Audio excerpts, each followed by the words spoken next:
Assalamu alaikum students. Welcome to the YouTube channel Be Chemist. The topic that has been decided for the today's lecture is from the chemistry 10th, the unit number 9, chemical equilibrium. Well, इस unit को start करने से पहले let me make you very clear कि equilibrium क्या है। जब भी हम लोग इक्विलिब्रियम को डिस्कस करते हैं तो हमारे माइंड में जो सबसे पहली चीज आती है दैट इज बैलेंस। ऐसा ही है, इट मीन्स कि कुछ दो चीजें या दो क्वांटिटीज के दरमियान का जो वो बैलेंस होगा वो हमें कहलाएगा कि इक्विलिब्रियम है। अब केमिकल इक्विलिब्रियम को बाद में हम लोग डिस्कस करेंगे। अगर हम लोग अपनी 9th क्लास की केमिस्ट्री के यूनिट नंबर 5 को रिकॉल करें तो वहां पर एक टॉपिक था वेपर प्रेशर, ऐसा ही था। अब वेपर प्रेशर के अंदर हम लोगों ने एक टर्म पढ़ी थी डायनामिक इक्विलिब्रियम।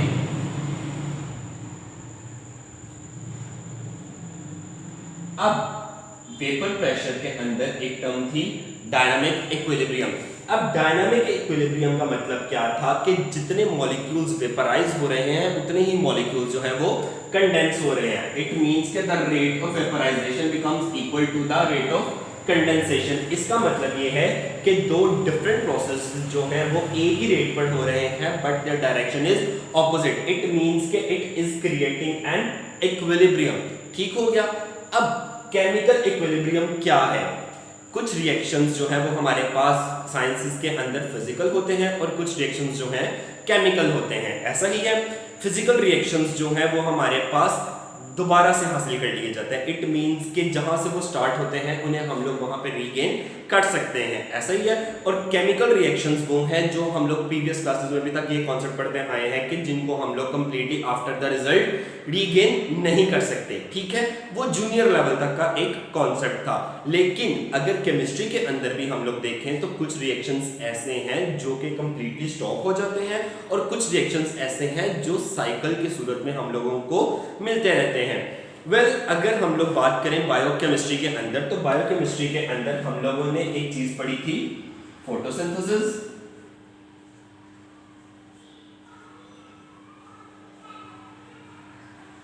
और रेस्पिरेशन पढ़ा था हम लोगों ने। क्या थी बायोकेमिस्ट्री? के the branch of chemistry that will deals with the study of the different processes that carry out to maintain the life. अब फोटोसिंथेसिस और रेस्पिरेशन जो है वो बेसिकली क्या हैं? दो डिफरेंट प्रोसेसेस हैं। अगर मैं बात करूं रेस्पिरेशन की तो रेस्पिरेशन जो है वो क्या है? ब्रेकडाउन ऑफ ग्लूकोज मॉलिक्यूल्स, ऐसा ही है, जिसके नतीजे में मिलती है कार्बन डाइऑक्साइड। वही कार्बन डाइऑक्साइड जो है वो प्लांट्स यूज करते हैं, ठीक है, फोटोसिंथेसिस करते हैं, जिसके नतीजे में हम लोगों को वो देते हैं ऑक्सीजन, ऐसा ही है।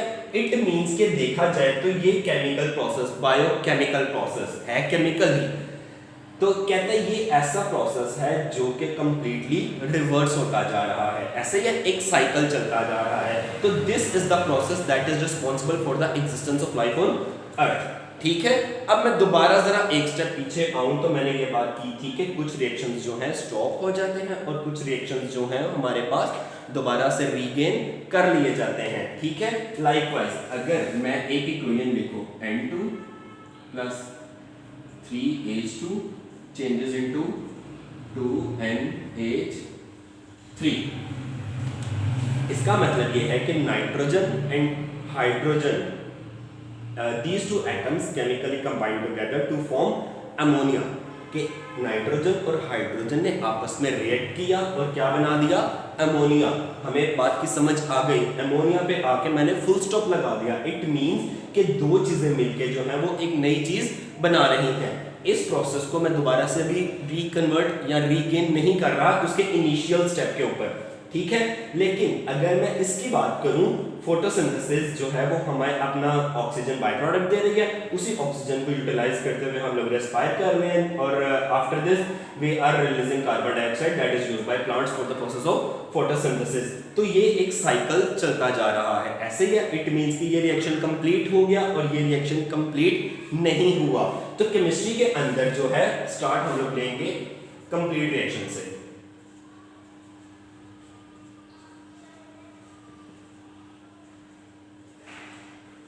Complete reaction. अब कंप्लीट रिएक्शन जो है वो क्या होता है? कंप्लीट रिएक्शन ऐसे रिएक्शन को कहा जाता है जिसमें बनाने वाले जो हैं वो क्या करते हैं, एक नई चीज बना के रुक जाते हैं कि the reaction in which the reactants have been converted into the products. ठीक है, इट मींस कि ऐसा रिएक्शन जिसमें तमाम रिएक्टेंट्स जो है वो मिलके प्रोडक्ट्स बना लेते हैं। ऐसा ही है। Is it clear students? अब बारी आती है कि रिएक्टेंट्स और प्रोडक्ट्स क्या हैं। तो केमिस्ट्री के अंदर वो तमाम substances that react to form a new substance या that combine to form a new substance are called reactants, while the substances that are produced by the reaction of reactants is called product। ठीक हो गया? Likewise मैं इसको थोड़ा सा लिख लूं।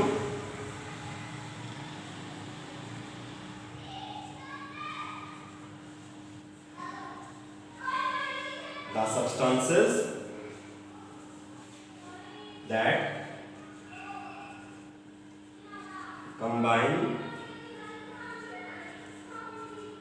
together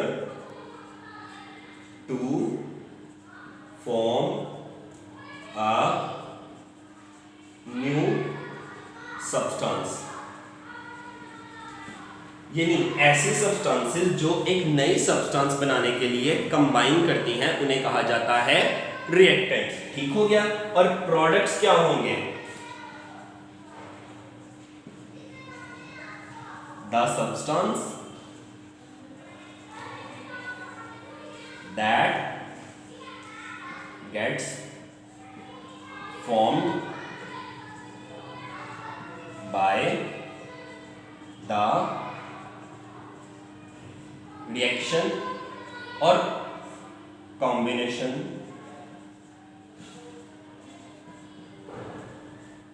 of reactants।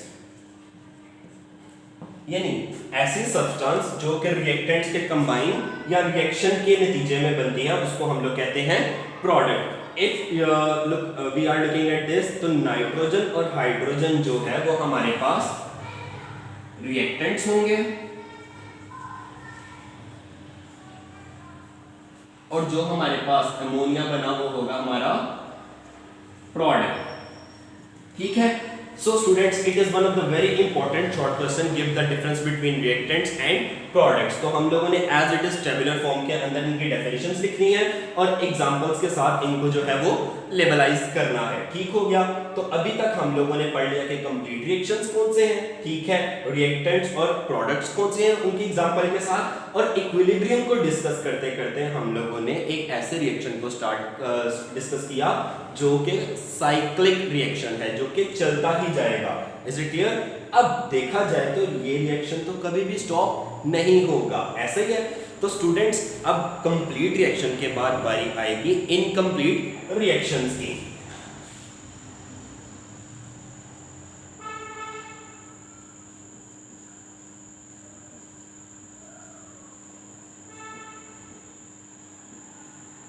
तो इनकम्प्लीट रिएक्शंस इसके ऑपोजिट में क्या होंगे? जो कि कभी भी खत्म नहीं होते, जो कि साइक्लिक वे में चलते जाते हैं, जिन्हें यूजुअली हम लोग प्रीवियस क्लासेस में रिवर्सिबल रिएक्शंस के नाम से जानते आए हैं। रिवर्सिबल रिएक्शंस, ठीक है। यानी कि मैंने एक स्टेटमेंट पास की कि ऐसे रिएक्शंस जो कभी भी खत्म नहीं होंगे। तो अगर हम लोग देखें तो हमारे पास लेक्स के अंदर हमारे पास एक्वेटिक लाइफ है, जिसके अंदर जो एक्वेटिक प्लांट्स भी हैं और एक्वेटिक एनिमल्स भी हैं। एक्वेटिक प्लांट्स जो हैं वो क्या करेंगे? फोटोसिंथेसिस करेंगे, ठीक है, ऑक्सीजन को रिलीज करेंगे, वही ऑक्सीजन जो है वो वाटर के अंदर डिसॉल्व हो जाएगी और एक्वेटिक एनिमल्स उस ऑक्सीजन को रेस्पायर करने के लिए यूज करेंगे। डू यू रियली थिंक कि ऐसा प्रोसेस कभी खत्म होगा? No, this process will never end, क्योंकि अगर ऐसा हो गया तो हमारा तो सारे का सारा फूड चेन डिस्टर्ब हो जाएगा, इट मींस कि हमारी लाइफ जो है वो पॉसिबल ही नहीं रहेगी। तो ऐसे रिएक्शंस जो है वो हमारे पास एग्जांपल है इनकम्प्लीट रिएक्शन की। तो मोर ओवर अगर आप इंट्रोडक्शन को गो थ्रू करें तो आप लोगों को वहां पे एक चीज मिलेगी कि how do aquatic plants obtain oxygen. तो एक्वेटिक प्लांट्स जो है वो हमेशा उस ऑक्सीजन को यूज करते हैं जो कि वाटर के अंदर डिसॉल्व हुई हुई होती है। वाटर का फॉर्मूला क्या है? H2O। तो ऑक्सीजन जो है वो वाटर के अंदर भी डिसॉल्व हुई हुई होती है, ऐसा ही है। सो अब हम लोगों का जो नेक्स्ट टॉपिक है दैट इज रिवर्सिबल रिएक्शंस और इररिवर्सिबल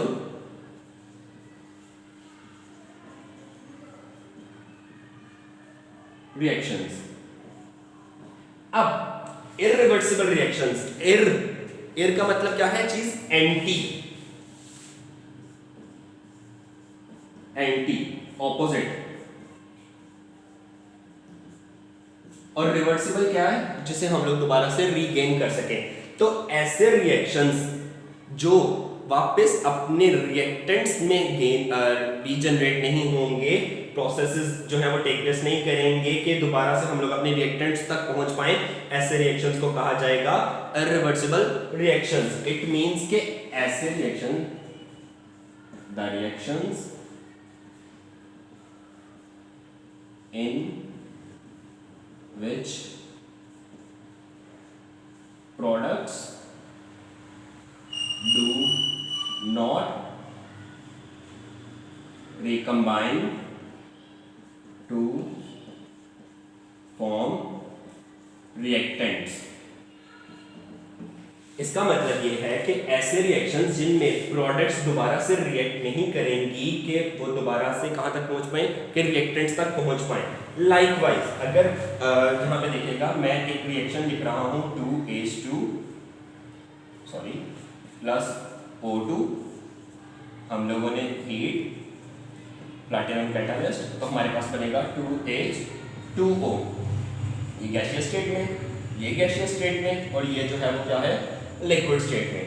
ठीक है, अब अगर तो मैं इसको हीट कंटिन्यू करता तो मेरे पास हाइड्रोजन और ऑक्सीजन जो है वो दोबारा आ सकती थी, लेकिन मैंने क्या किया? देखा कि हाइड्रोजन और ऑक्सीजन जो है वो मिलकर वाटर बना रहे हैं, मैंने इधर ही रिएक्शन को स्टॉप करवा दिया। मैंने किसी किस्म का कोई एक्सटर्नल कंडीशन अप्लाई नहीं की, यानी कि मैंने इसे दोबारा से हीट नहीं दी कि वो दोबारा से क्या करे? रिएक्टेंट्स को जनरेट करवाए। तो ऐसा रिएक्शन जिसमें प्रोडक्ट्स दोबारा से रीजनरेट ना हो सके रिएक्टेंट्स के अंदर, ऐसे रिएक्शंस को कहते हैं इररिवर्सिबल रिएक्शन। ये एक ही डायरेक्शन में प्रोसीड हो रहे हैं, देखें लेफ्ट से राइट की तरफ को, ऐसा ही है। ये वो लाइक हाइड्रोजन और ऑक्सीजन मिल रहे हैं तो बन रहा है वाटर, हमें ये चीज समझ आ गई। ऐसे रिएक्शंस जो हैं वो कंप्लीट रिएक्शंस होते हैं, यानी कि these reactions go to completion.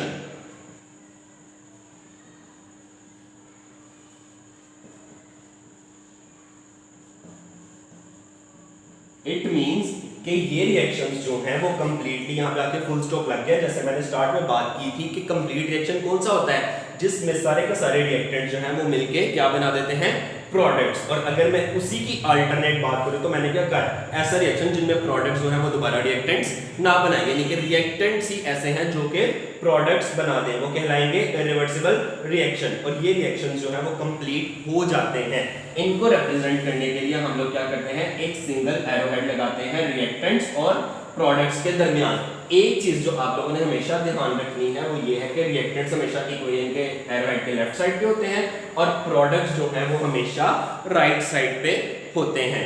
ठीक है, it is also a very important question कि give the characteristics of irreversible reactions. तो इररिवर्सिबल रिएक्शन की कैरेक्टरिस्टिक में आपने इन तीनों को बताना है। ठीक है, और जो फोर्थ वाली है कि these reactions take place only in one direction, के एक ही डायरेक्शन में हो रहे होते हैं, that is left to right। ठीक हो गया। अब यानी कि हम लोगों ने जो डिस्कस की बेसिकली इररिवर्सिबल रिएक्शंस की 4 कैरेक्टरिस्टिक्स जो है उनको डिस्कस किया है। पहली तो ये कि प्रोडक्ट जो है वो रिकंबाइन करके रिएक्टेंट्स नहीं बनाते। ठीक है, आप लोगों ने यहाँ पर इसकी एक एग्जांपल भी लिख लेनी है, जस्ट ये वाली लिख लीजिएगा, चाहे ये वाली लिख लीजिएगा। ठीक हो गया। उसके बाद बारी आती है कि ये रिएक्शन जो है वो कंप्लीट हो जाते हैं और इन्हें रिप्रेजेंट करने के लिए हम लोग सिंगल एरो लाइन का यूज करते हैं। मोर ओवर ये एक ही डायरेक्शन में टेक प्लेस होते हैं। अगर हम बात करें रिवर्सिबल रिएक्शंस की तो टोटली ये क्या होगा? उसके ऑपोजिट। इसके अंदर क्या होगा? प्रोडक्ट्स जो है वो दोबारा से रीजनरेट करके क्या बनाएंगे? वाटर। रिएक्टेंट्स बनाएंगे। The reactions in which products can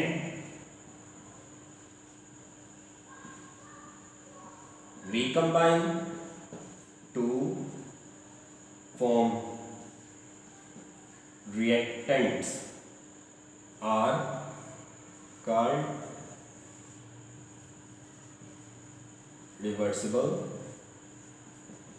reactions. ठीक हो गया स्टूडेंट। और अगर मैं इसकी एग्जांपल लिखूं तो मैं क्या करूंगा, N2 + 3H2, यहाँ पे मैं जो साइन लगाऊंगा वो लगाऊंगा डबल एरो हेड का, जिसको मैं यहाँ पे ये देखिएगा ऐसे और ऐसे, ये एक्यूरेट साइन है। बहुत स्टूडेंट जो है वो ऐसे और ऐसे लिखते हैं, ये गलत है। जो एग्जैक्ट साइन है वो आप लोगों ने ऐसे लिखना है। तो 2NH3। अब इससे हमें पता चल गया है कि नाइट्रोजन और हाइड्रोजन जब रिएक्ट करेंगे तो अमोनिया बनेगा, और अमोनिया जो है साथ ही डिकम्पोज होकर नाइट्रोजन और हाइड्रोजन बन रहा है। इट मींस कि हमारे रिएक्शन मिक्सचर के अंदर तीनों चीजें मौजूद हैं, ये मिलके ये बना रहे हैं और ये टूट के ये बना रहा है। तो अभी तक हम लोगों ने रिवर्सिबल रिएक्शंस की एक कैरेक्टरिस्टिक पढ़ी है कि ऐसा रिएक्शन जिसमें प्रोडक्ट्स जो है वो रिकम्बाइन करके किसमें चेंज हो जाते हैं, रिएक्टेंट्स के अंदर। तो ऐसे रिएक्शंस को कहते हैं रिवर्सिबल रिएक्शन। मैंने अभी स्टेटमेंट पास की कि नाइट्रोजन और हाइड्रोजन मिलेंगे तो अमोनिया बनेगा, अमोनिया टूटेगा तो ये बनेगा। एक साइक्लिक प्रोसेस चल रहा है, तो ये रिएक्शंस कभी भी कंप्लीट नहीं होंगे। These reactions never go to completion। ठीक हो गया कि ये रिएक्शंस कभी भी कंप्लीट नहीं होंगे। मोर ओवर ऐसे रिएक्शंस को रिप्रेजेंट करने के लिए हम लोग डबल एरो हेड को यूज करते हैं। क्यों? क्योंकि इससे हमें पता चल जाता है कि रिएक्शन दो डायरेक्शंस में हो रहा है। एक तो फॉरवर्ड डायरेक्शन यानी कि फ्रॉम लेफ्ट टू राइट, यानी कि रिएक्टेंट्स मिलकर प्रोडक्ट्स बना रहे हैं, और अगली डायरेक्शन है reverse direction from products to reactants. तो it is a very important long question कि give the characteristics of reversible reactions. तो पहली कैरेक्टरिस्टिक में हम लोगों ने उसको डिफाइन कर देना है, the reactions in which products can recombine to form reactants, यानी कि ऐसे रिएक्शन जिनमें प्रोडक्ट्स जो हैं वो दोबारा से रिकम्बाइन करके रिएक्टेंट्स बनाते हैं, उनको रिवर्सिबल रिएक्शन कहा जाता है। साथ आप लोगों ने उसकी कोई एक एग्जांपल लिख देनी है। उसके बाद इसको रिप्रेजेंट करने के लिए हम लोग डबल एरो हेड को यूज करते हैं, और ये टू डायरेक्शनल रिएक्शन होते हैं कि फॉरवर्ड रिएक्शन डायरेक्शन में भी मूव कर रहे होते हैं और रिवर्स डायरेक्शन में भी मूव कर रहे होते हैं, और ऐसे रिएक्शंस जो हैं वो कभी भी कंप्लीट नहीं होते। सो स्टूडेंट्स, अगर आप लोगों को इससे रेलेवेंट कोई प्रॉब्लम है तो यू में discuss any time in the comment box. Moreover, subscribe the channel Be Chemist to stay tuned. Thank you so much, students.